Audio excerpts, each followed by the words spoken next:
श्री शिवाय नमस्तुभ्यम। ओम नमः शिवाय। शनिवार के दिन पड़ने वाले प्रदोष व्रत को शनि प्रदोष व्रत कहा जाता है। 2025 का पहला शनि प्रदोष व्रत 11 जनवरी 2025 को है। प्रदोष व्रत भगवान शिव और शनिवार का दिन शनिदेव को समर्पित है। मान्यता है कि शनि प्रदोष व्रत में भगवान शिव, माता पार्वती, शनिदेव की पूजा करने से जीवन में सुख समृद्धि आती है, परेशानियों से छुटकारा मिलता है। शनि प्रदोष के दिन शिव पूजन के समय व्रत कथा का पाठ अवश्य करना चाहिए, जिससे हमें पूर्ण लाभ मिल सके। गंगाचार्य ने हे महामते अपने शिव शंकर प्रसन्नता हेतु समस्त प्रदोष व्रतों का वर्णन किया। अब हम शनि प्रदोष विधि सुनने की इच्छा रखते हैं, सो कृपा करके सुनाइए। तब सूत जी बोले, हे ऋषि, निश्चयात्मक रूप से आपका शिव पार्वती के चरणों में अत्यंत प्रेम है। मैं आपको शनि त्रयोदशी व्रत की विधि बतलाता हूँ और कथा सुनाता हूँ, जो इस प्रकार से है। एक निर्धन ब्राह्मण की स्त्री दरिद्रता से दुखी हो शांडिल्य ऋषि के पास जाकर बोली, हे महामुने, मैं अत्यंत दुखी हूँ, दुख निवारण का उपाय बतलाइए। मेरे दोनों पुत्र आपकी शरण में हैं। मेरे ज्येष्ठ पुत्र का नाम धर्म है और जो कि एक राजपुत्र है, और लघु पुत्र का नाम शुचिव्रत है। अतः हम दरिद्र हैं, आप ही हमारा उद्धार कर सकते हैं। इतनी बात सुनकर ऋषि ने शिव प्रदोष व्रत करने को कहा। तीनों प्राणी प्रदोष व्रत करने लगे। कुछ समय पश्चात प्रदोष व्रत आया, तब तीनों ने व्रत का संकल्प लिया। छोटा लड़का, जिसका नाम शुचिव्रत था, एक तालाब पर स्नान करने को गया तो उसे मार्ग में स्वर्ण कलश धन से भरपूर मिला। उसको लेकर वह घर आया। प्रसन्न हो माता से कहा कि माँ, यह धन मार्ग से प्राप्त हुआ है।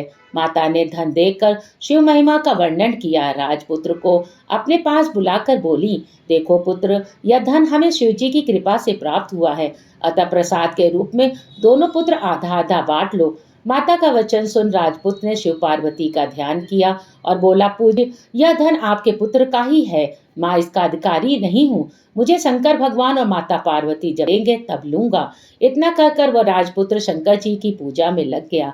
एक दिन दोनों भाइयों का प्रदेश में भ्रमण का विचार हुआ। वहां उन्होंने अनेक गंधर्व कन्याओं को क्रीड़ा करते हुए देखा। उन्हें देख शुचिव्रत ने कहा, भैया, अब हमें इससे आगे नहीं जाना। इतना एक शुचिव्रत उसी स्थान पर बैठ गया, परंतु राजपुत्र अकेला ही स्त्रियों के बीच में जा पहुंचा। वहां एक स्त्री अति सुंदरी राजकुमार को देख मोहित हो गई और राजपुत्र के पास पहुंचकर कहने लगी कि हे सखियों, इस वन के समीप ही जो दूसरा वन है, तुम वहां जाकर देखो। भांति भांति के पुष्प खिले हैं, बड़ा सुहावना समय है। उसकी शोभा देखकर आओ। माँ यहाँ बैठी हूँ, मेरे पैर में बहुत पीड़ा है। यह सुन सभी सखियां दूसरे वन में चली गईं। वह अकेली सुंदर राजकुमारी की ओर देखती रही। राजकुमार भी अकामुक दृष्टि से निहारने लगा। युवती बोली, आप कहाँ रहते हैं? वन में कैसे पधारे? किस राजा के पुत्र हैं? क्या नाम है? राजकुमार बोला, मैं विदर्भ नरेश का पुत्र हूँ, आप अपना परिचय दे। युवती बोली, मैं विद्रविक नाम गंधर्व की पुत्री हूँ, मेरा नाम अंशुमति है। मैंने आपको मन स्थिति को जान लिया है, आप मुझ पर मोहित हैं। विधाता ने हमारा तुम्हारा संयोग मिलाया है। युवती ने मोतियों का हार राजकुमार के गले में डाल दिया। राजकुमार हार को स्वीकार करते हुए बोला, हे भद्रे, मैं आपको प्रेमोपहार स्वीकार कर लिया है, लेकिन मैं निर्णय। राजकुमार इन वचनों को सुनकर डर कर बोली कि मैं जैसा कह चुकी हूँ वैसा ही करूंगी, अब आप अपने घर को जाएं। इतना कहकर वह गंधर्व कन्या सखियों से जा मिली। घर जाकर राजकुमार ने शुचिव्रत को सारा वृत्तांत कह सुनाया। जब तीसरा दिन आया, वह राजकुमार शुचिव्रत को लेकर उसी वन में जा पहुंचे। वहीं गंधर्व राज अपनी कन्या को लेकर आ पहुंचे। इन दोनों राजकुमारों को देख आसन देख कर कहा, मैं कैलाश पर गया था, वहां शंकर जी ने मुझसे कहा, धर्मगुप्त नाम का राजपुत्र है जो इस समय राज्य विहीन निर्धन है, मेरा परम भक्त है। हे गंधर्व राज, तुम उसकी सहायता करो। मैं महादेव की आज्ञा से इस कन्या को आपके पास लाया हूँ, आप इसका निर्वाह करें। मैं आपकी सहायता कर आपको राजी पर बिठा दूंगा। इस प्रकार गंधर्वराज ने कन्या का विधिवत विवाह कर दिया है। विशेष धन और सुंदर गंधर्व कन्या को पाकर राजपुत्र अति प्रसन्न हुआ।